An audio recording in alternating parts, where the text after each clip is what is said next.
De la neige, des arbres, du vent. Tels sont les éléments constitutifs de l'idée que je me fais d'une terre apaisée, loin de l'effervescence et du tumulte de la ville. Si aujourd'hui je suis animé par le dynamisme que peut procurer l'urbanisme à grande échelle, de grandes mégapoles se déployant de manière tentaculaire à travers plaines et vallées, je sais que demain ce seront celles d'Hokkaido qui sont sans doute en tête de liste pour apporter la sérénité que je recherche. Hokkaido, ou le chemin de la mer du Nord. 8 345 664 hectares, dont plus de 2 tiers de forêt, 22 degrés en août et -5 en janvier. 3 villes majeures et une quantité déconcertante de neige l'hiver. Hokkaido s'étend tel une étoile, un flocon du nord japonais baignant dans des vents venus de Sibérie.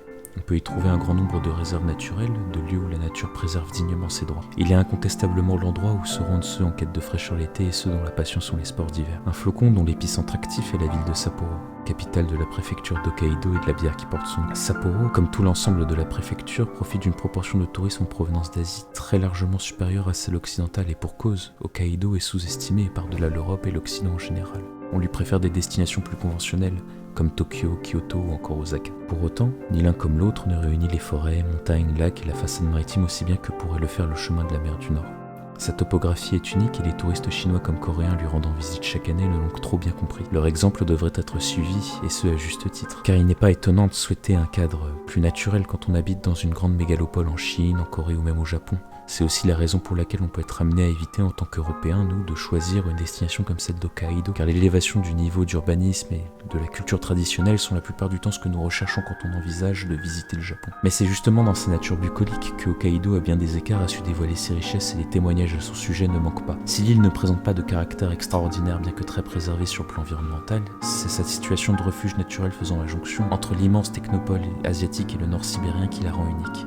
Ni intégralement sauvage, ni trop bétonnée, simplement verdoyante. Quelques endroits attirent davantage mon attention par ailleurs, à commencer par le village de Biei, considéré comme l'un des plus beaux villages du Japon, caractérisé par ses collines fleuries et son panorama rural à perte de vue. Biei est situé dans les terres au centre de la région. On dit que l'eau de son lac est d'un bleu intense et vaut le détour. Toujours dans le registre des collines en fleurs et des reliefs, il y a aussi le bourg de Furano, ainsi que son mont qui surplombe l'ensemble des terres agricoles. J'espère également avoir l'occasion de me rendre à Kiritapu, ainsi que sa falaise, dont on rapporte de beaux paysages portant sur l'océan et sa faune nordique. Et puisque l'on parle de panorama, c'est sans compter celui du mont Moiwa. Surplombant, Sapporo est réputé, assez paradoxalement d'ailleurs, être l'un des meilleurs paysages urbains du Japon. Des champs de fleurs de Furano et Biei aux étendues urbaines de Sapporo et à Kodate, sans oublier la rusticité des communautés Ainu, notamment près du lac Akan, j'ai pleinement conscience que la tranquillité que je serai sans doute amené à chercher un jour est pleinement trouvable ici là. Je me laisse observateur et m'y rendrai sans doute plusieurs fois afin de satisfaire ce besoin intrinsèque de déterminisme. Si c'est dans la neige que je trouve le repos et si c'est au Japon que je projette mon avenir, il est inévitable que Hokkaido devienne une étape à mon parcours. J'espère que ce petit format vous a plu. J'essaye d'avoir une approche assez compacte afin de vous apporter l'information que je souhaite vraiment vous partager sans mettre à mal votre temps libre. Si vous préférez quelque chose de plus dense, n'hésitez surtout pas à me le faire savoir en commentaire de cette vidéo, j'en prendrai compte et j'adapterai la création de mon contenu futur en conséquence. Le vent d'Hokkaido souffle avec vous, allez en paix et à bientôt.